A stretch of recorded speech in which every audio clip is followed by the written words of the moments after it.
e o governo da lei acima de qualquer coisa.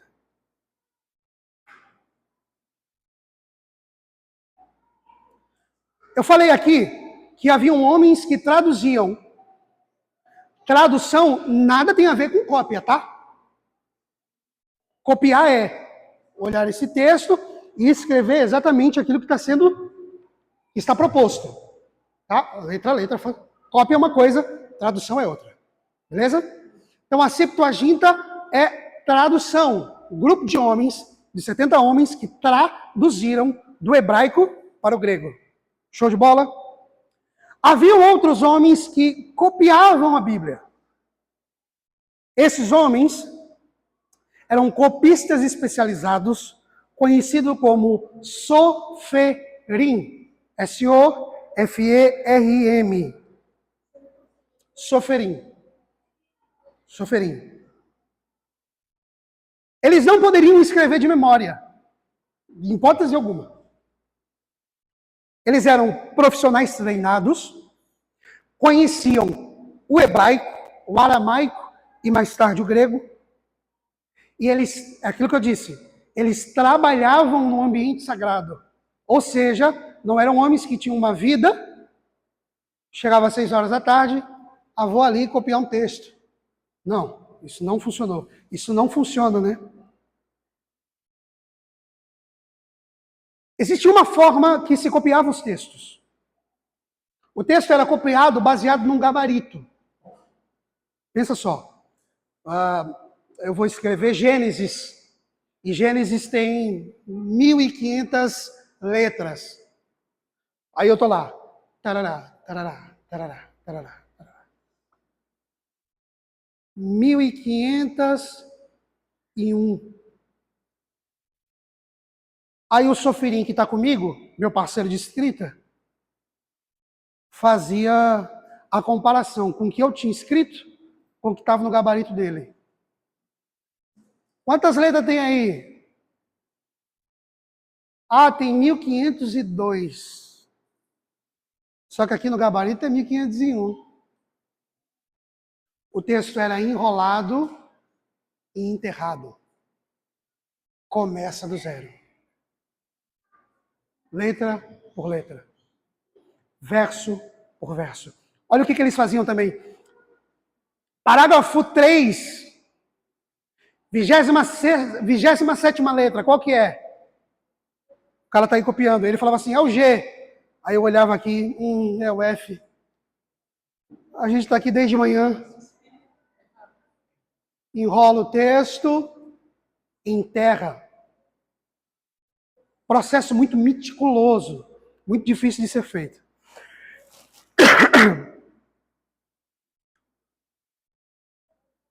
Para que as cópias pudessem ser autênticas, elas precisavam ter o número exato de letras. As palavras centrais deviam ser conhecidas. A letra central devia ser conhecida, ou seja, eles precisavam fazer de acordo com aquilo que estava no gabarito, para que aquele texto, aquilo que ele tivesse escrito, pudesse ser confirmado como algo autêntico. Eles não entendiam só como pecado, mas como viviam disso. Cara, em qualquer empresa é assim, né? Eu acredito. Você tem aquele cara que erra demais, o que vai acontecer com ele? Limado. Funcionava desse jeito. Cada erro era papiro que era jogado fora. Era tinta, que não era barato, coisas que não eram de fácil acesso. Pensa só na situação. Então, o indivíduo que tinha essa incumbência, ele se autopoliciava toda vez que ia escrever. Então, por isso que ele não poderia ter uma mente voltada a qualquer outra realidade. Ele tinha que viver para copiar o texto. A gente já está acabando, tá, querido? Falta mais 10 minutinhos. Se errasse, o pergaminho era descartado ou enterrado. Ele nunca era jogado fora. Copiou errado, nunca era jogado fora. Nunca. Uma das coisas que mais atrasavam o processo da escrita, isso aqui eu acho muito maravilhoso, eu já chorei umas 2 vezes lendo isso. Eles estavam escrevendo. papapá, papapá. Só que de repente, dentro daquela escrita, aparecia um nome. Aparecia o nome de Yahweh, que é o termo Y, já vocês devem ter visto, YHWH, que é o termo que não pode ser pronunciado, que é o nome de Deus. Então o cara está aqui, fazendo o gabarito, letra por letra. Só que de repente aparecia o nome de Yahweh. Então ele soltava a pena, trocava a tinta, se afastava do que ele estava escrevendo, tomava um banho, trocava de roupa, escrevia Yahweh e voltava à sua escrita inicial. Eles entendiam que o nome poderoso de Yahvé era santo demais para ser escrito com a mão suada. O camarada chega hoje e dizer, papel aceita tudo. Muito profundo, irmão. Eles perceberam que essa prática estava fazendo com que o texto demorasse uma eternidade. Já pensou? Vamos tomar um banho. Pá, toma banho, se troca. Esse banho, se você puder colocar aí, esse banho que era tomado, era um ritual chamado mikveh. Eu acho que é assim que se pronuncia, tá? Eu não sou profissional em hebraico. M-I-K-V-E, com acento no E. Nesse ritual de banho, havia quando aparecia o nome de Yahweh, a pena que ele escrevia era trocada. A tinta que ele estava escrevendo era trocada. Se ele estivesse escrevendo com pressa, porque já vai dar 6 horas, está na hora de eu ir para casa. E isso acontece, né? Marquei jantar hoje com a mulher. Ele precisava dar uma pausa de reverência para voltar a escrever o texto. Então eles precisaram fazer algum tipo de adaptação, porque estava ficando infinito esse processo de escrita. Então eles começaram a usar o que a gente conhece hoje como os nomes de Deus. Um dos principais, e em Israel você vai escutar muito isso, é Hashem, que significa o nome. Então, como eles não escreviam o nome de Yahweh, eles precisavam substituir esse nome por outro, para dar um pouco mais de fluidez para a escrita. Terrível, né? Terrível, cara. Terrível, coisa de doido. Você entender que o processo para ser feito, Deus não só preparou a escrita, o tempo perfeito, mas Ele também preparou pessoas que levassem isso a sério. Homens e mulheres, na maioria das vezes dos casos são homens, né? Mas homens que levaram isso muito a sério. E dentro das questões da vida, que se a gente for analisar, desde quando a Bíblia é escrita, ela passa por esse processo de perseguição. Você pode até achar que não, mas um dos motivos pelos quais Satanás persegue os judeus desde sempre é porque, queira ou não queira, um dos motivos pelos quais a gente tem as escrituras é porque esses caras conseguiram trazê-las até aqui. Então, olhando para a Bíblia, para que a Bíblia pudesse ser comprovada, ou para que um texto pudesse ser comprovado como um cânon, ele precisava ser copiado desse modelo. Então, ele era traduzido na Septuaginta. Mais tarde a gente vai ver que alguns textos, que a gente chama de textos apócrifos, apareceram durante a história. Amém? E como que esses textos aparecem, por exemplo, na Bíblia Católica? Tem alguns deles. Esses livros, eles não contradizem o seu conteúdo, muito pelo contrário. O seu conteúdo contradiz com aquilo que já está escrito na lei. Então, 1 Macabeus ensina, eu acho que 2 Macabeus ensina sobre a oração pelos mortos, isso é o que a Bíblia condena. o livro de Judite, a Bel e o Dragão, e todos esses textos, o seu conteúdo é um conteúdo herético, que se contradiz com todo o escopo das Escrituras. Esse mesmo modelo de canonicidade funciona já no Novo Testamento, uma vez que para comprovar a autenticidade de um texto, ele precisava ter doutrinas que se unificavam com aquilo que já tinha sido dito. No Novo Testamento, você também vai encontrar textos que foram escritos, só que o seu conteúdo contradizia aquilo que já tinha sido escrito. E se contradizia, não funcionava, não entrava. Mais tarde a gente vai ver também os deuterocanônicos, que foram livros que foram unidos ao cânon, a gente chama de deuterocanônicos justamente por esse motivo, porque eles foram unidos na Igreja Católica, mas o seu conteúdo não estão de acordo com aquilo que o restante das Escrituras diz. Dá para entender isso? Então vamos seguir para a gente acabar.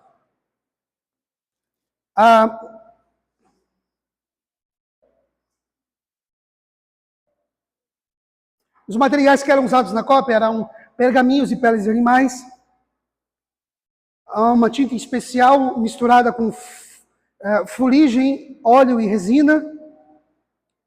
O armazenamento também era sagrado. Depois você vai ver que essa aqui é uma das bases da nossa lição. Essas cópias elas vão sendo espalhadas pelo mundo. Tem o texto original, que está sendo guardado às 7 chaves, e algumas cópias vão sendo espalhadas pelo mundo. Você já ouviu alguma coisa sobre os rolos do Mar Morto? Alguém já ouviu? Quem já ouviu, levanta a mão. Rolos do Mar Morto. Tá bom. Os rolos do Mar Morto é o que a gente pode considerar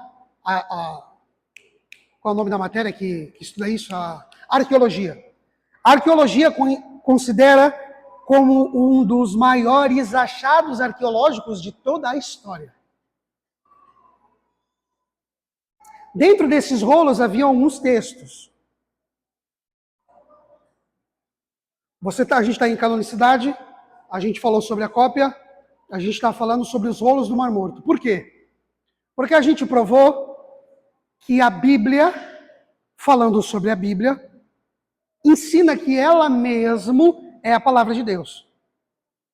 Beleza? Só que qual é o argumento que eu tenho externo às Escrituras? Porque eu tenho fé na Bíblia, você também tem. Mas e o teu cunhado, que fala para você, irmão, o papel aceita tudo. Como assim? Isso aí que você está falando não é legal. O papel aceita tudo, qualquer um pode escrever um livro. Tem gente que fala isso, não tem? Dá um Google quando você chegar em casa, você vai estudar com um pouco mais de cuidado. Eu vou falar isso e vou acabar.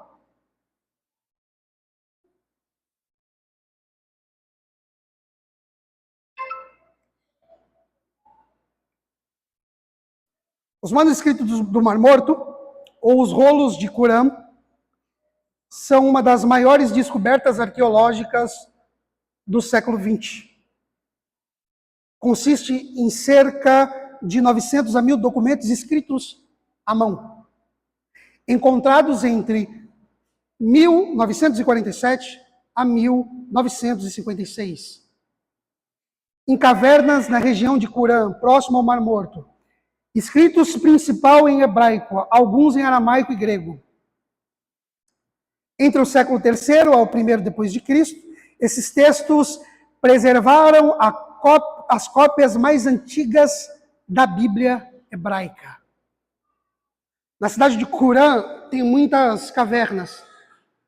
A tradição diz que alguns pastores beduínos estavam ali com as suas cabras. E quando uma cabra entra numa caverna, você não vai atrás dela, porque se tiver um animal, morre tu e a cabra.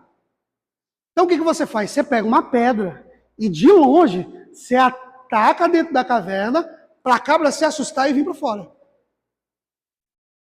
Esse é o padrão.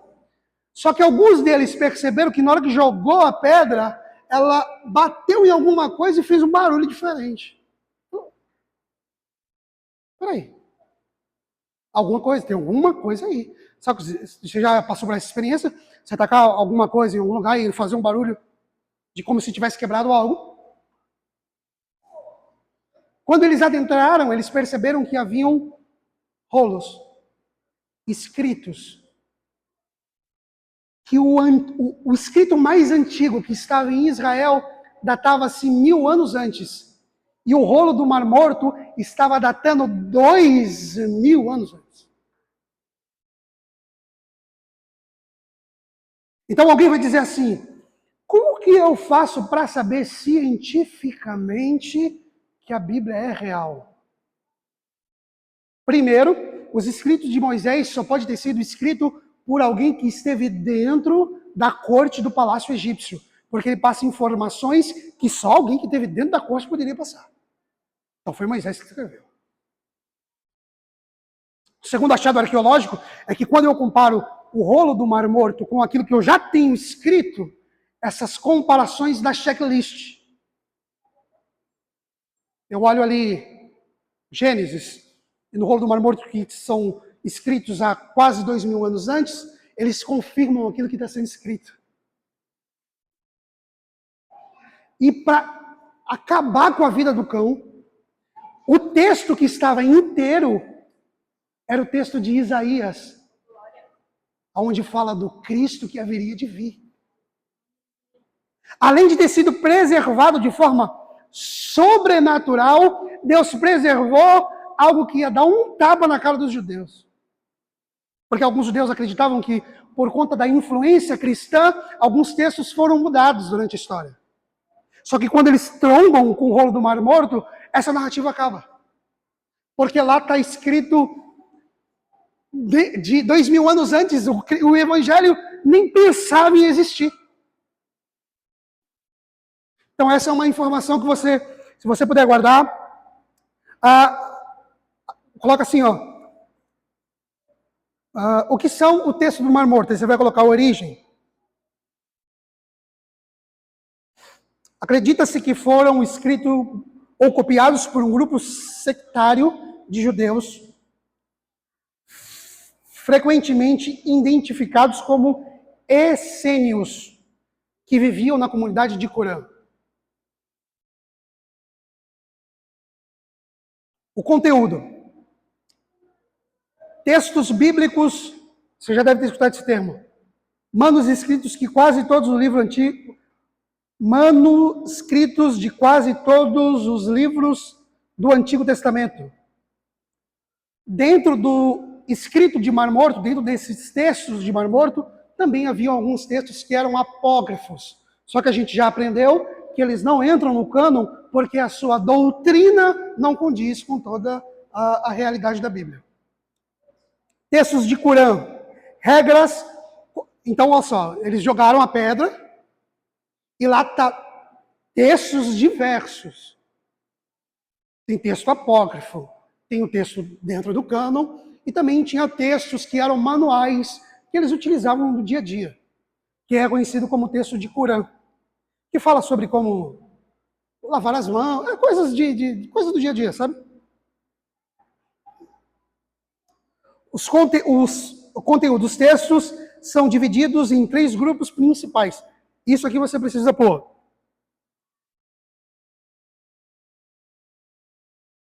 Estado. Não, desculpa. Isso aqui foi já o começo. Estado.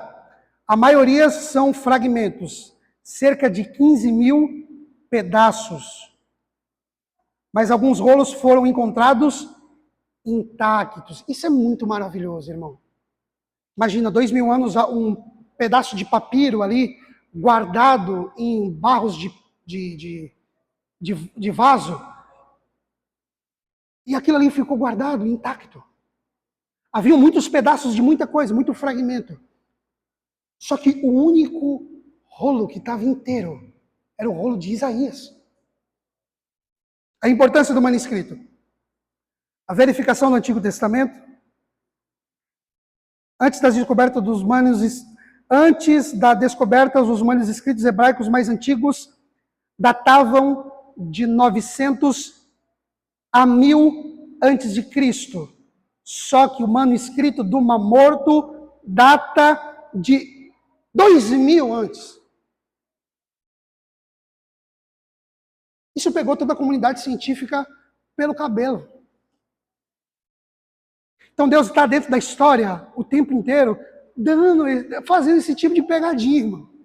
Rindo da nossa pretensão. E ele vai deixando que a gente vai, né?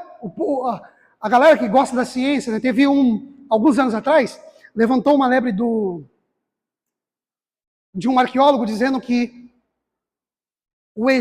aquela passagem ali do Mar Vermelho era uma estiagem que dava naquele mês específico.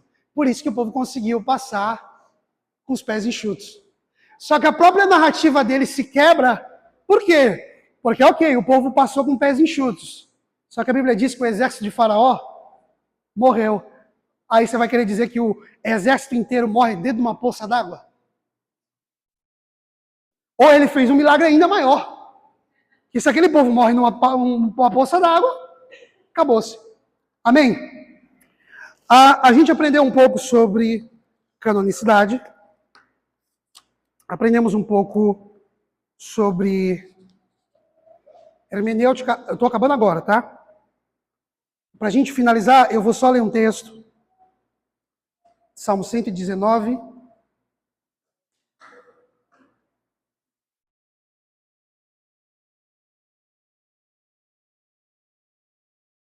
Só para a gente, se você puder colocar assim como final da aula. Você vai colocar assim, ó. As conexões com o texto bíblico. Deus inspirou o texto. O homem preservou o texto. E o Espírito garantiu a sua fidelidade. Deus inspirou o texto. Homens preservaram o texto. O Espírito garantiu a sua fidelidade. Para que esse livro estivesse na sua mão, houve um milagre divino. A língua hebraica já foi atacada durante toda a história. Esse livro que está na tua mão, ele já foi por diversas vezes, por cada reino que aparecia dentro da história, tentava atacar diretamente toda a literatura que falava sobre Deus. Hitler tentou fazer isso, ele não conseguiu. Depois que Cristo veio à Terra, nenhum governo mais se estabeleceu de forma mundial, condizendo com uma visão que Daniel teve. Nenhum reino, depois de Cristo, se estabeleceu de forma mundial.